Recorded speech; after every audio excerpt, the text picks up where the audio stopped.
Another beautiful morning that we have. You can see this, the mist coming in, beautiful sunrise. There are some of the bulls.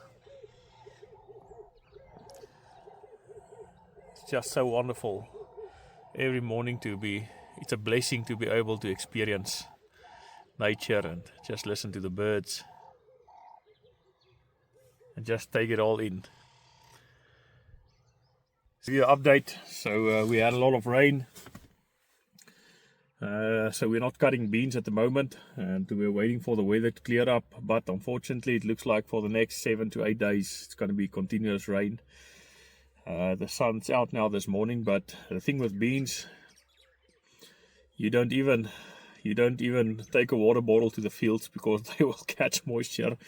That's how easy beans will pick up moisture. And so we harvest them. We are only allowed to harvest and deliver them at 13% at the elevator. So that's difficult. With the mist in the morning, sometimes the mist only moves away at about 11, 12. Well, not 12, but it feels like it's almost midday. Then you only get like 4 hours worth of cutting. And by the time that you start cutting, and you finish, you only do like maybe a third of a day's work because of the moisture. So it's going to be difficult. We're going to be 2 weeks, I'm not going to say behind, but we're going to be at least a week behind on full beans. I've got one field over there looking at it now. The top half still has, you can see there's some green leaves on it. So that's actually the last beans that I did plant. So that field I split it in two for trial purposes, for early planting versus late planting. And first, the bottom half, the bottom part of the field, I planted it. That was the first beans I've planted, and I can see that it's turning a bit. They're going down now. I think they're going to be ready in about 7 to 10 days. I think when the rain passed, and then the bottom part's about maybe 3 to 4 weeks away. But there's a lot of combining that's going to be up now. I think the other beans that I thought was going to be borderline dry, they are dry now. So it's going to be stressful. I do need to go and cut the farm that we lease on the other side of town.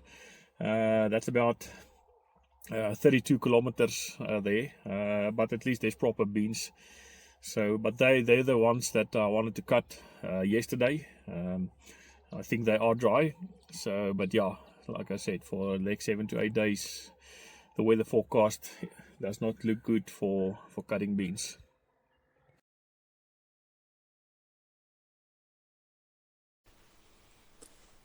So I took the drone and I'm going to show you a bit about the cows that we do have. So I'm not going to be showing you the whole herd, just because they are in a camp a bit down further away, and it's a bit muddy. As you can see, this is the bigger dam that we have on the farm, and it is full. We had a really wet start to the season, and after last year that's been really wet. The dam filled up, and it's got quite a big catchment area. And so the dam is still, and now with the rain we had the last few days, it's just the spillway is still putting out water. There's some, I don't know what you call them in English, but we call them bleeshoenders in Afrikaans. They are making nests here on the dam. So this dam, we do not irrigate out of this dam. It's only for the cows for drinking. So we store water just for the cows for drinking, throughout the winter. And when they are grazing close by in the grazing fields that we have, or the grazing camps. We do have some carp and some barbers or catfish, South African catfish in here. We call them barbers or barbel in South Africa. And but with a drought, this dam became really empty, and so we did lose a bunch of the carps, but they will eventually, we're still a few left, so they will be coming back in their numbers. And it's actually quite nice, to come and enjoy some fishing over the weekend. But as you can see from the drone down the bottom, there's some a lot of grass growing, and a lot of that I think it's because of the decomposition of some of the organic material that leads to that type of the green stuff you're seeing on top, and then some water grass. I actually think I need to add some grass copse to this dam to help them clear it up.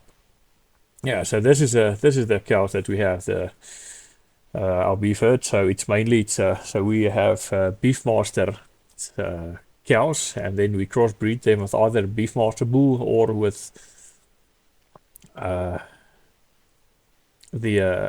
I must get to the name. I'm getting old now, forgetting the names. But let me tell you about the cows. So the cows that we have, you can see them. They are still sticking here to where it's looking a bit greener. They prefer eating green grass. They don't like the dry grass. And for as long as this season, until the frost comes and kills all the green grass, you'll always find them closer to the where there's still a lot of more green. I don't know if they, apart from I think the green grass tasting better, I think they can see the green grass.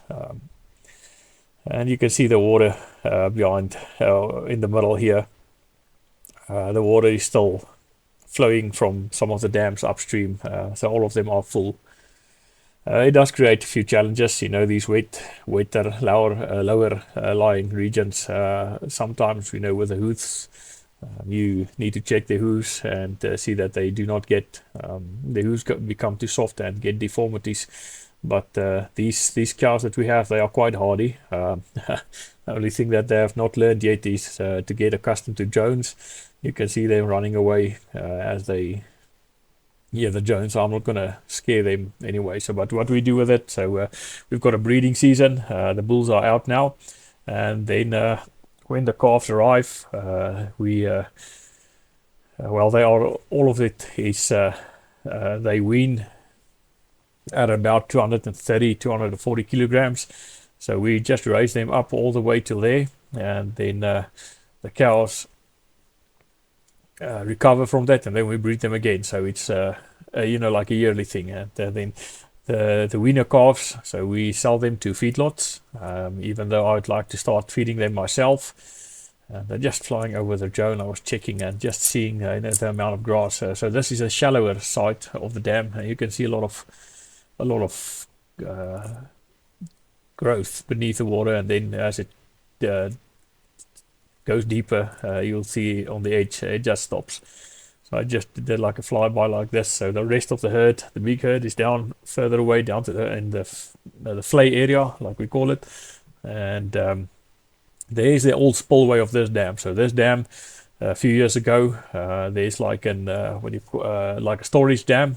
So about 40, 50, maybe 60 years ago, some of the guys that farmed here, so they did like some corn breeding. It was actually called the white pearl. You can see there's a few more cows. The white pearl corn, and that white pearl corn was bred on this farm that I'm staying, and there was so they pumped water from this dam into the storage dam, and then they irrigated that corn that they where they did the breeding or the multiplication.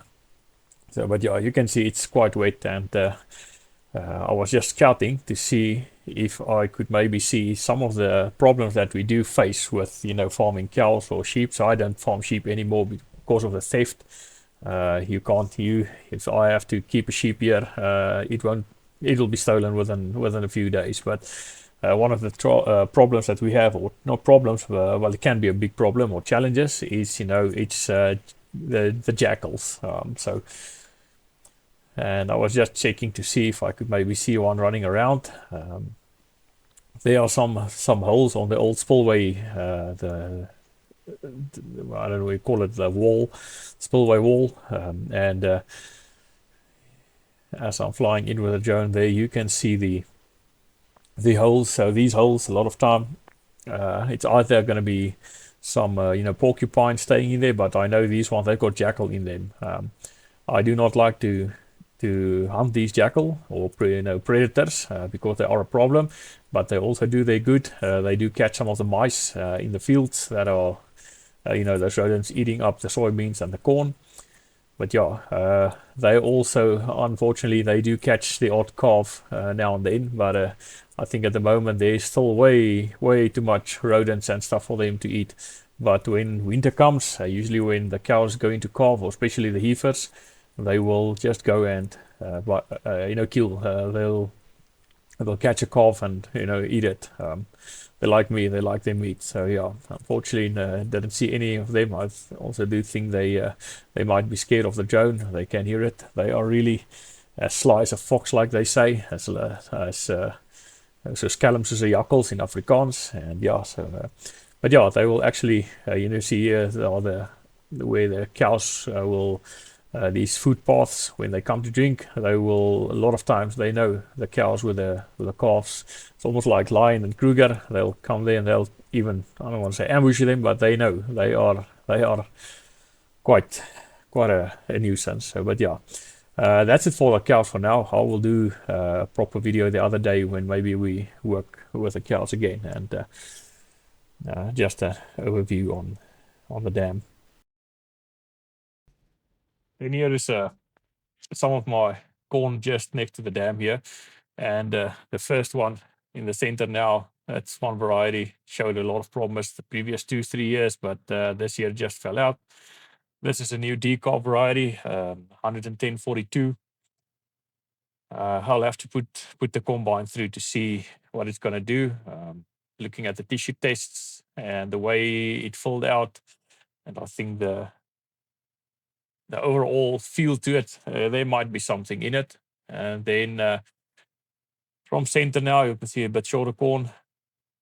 So this is my 1197 that I've got this year. This is part of my high yielding plot on this, or part of this field. And you can see there's some the drought that maybe take a bit out of these plants at a stage, but there's still some green tissue left here and there. That actually makes me optimistic just to see some, even though they are dying down. So in South Africa, corn, we do not harvest corn when there's anything green on them. The frost will just kill down everything. And the odd season or two, if the frost stays away a bit, I have picked my 1197 with some of the stems and stuff still being green, but that's only in the odd years. So I just took the drone here and tried to see if I could see any cobs, but it's difficult. Some of them are covered or just lying below the ear leaves, or some of the top leaves above the ears. And yeah, well, there's some spray tracks also, but just interesting to see some of the ears, the second ears. There's one on the top right. Some of the second ears starting to to hang down. Or usually that's a sign that harvest isn't that far away.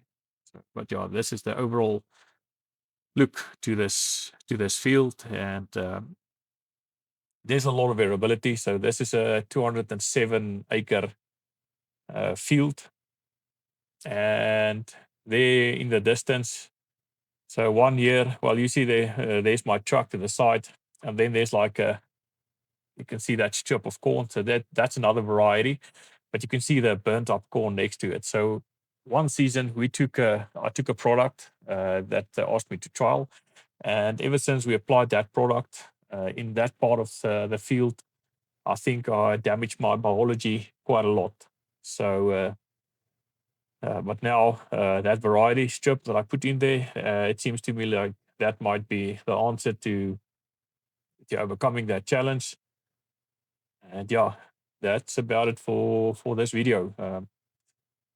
So please like and subscribe if you want me to make more of these. I must say it's actually nice sitting here doing a voiceover on this video and just seeing what's going on in the fields.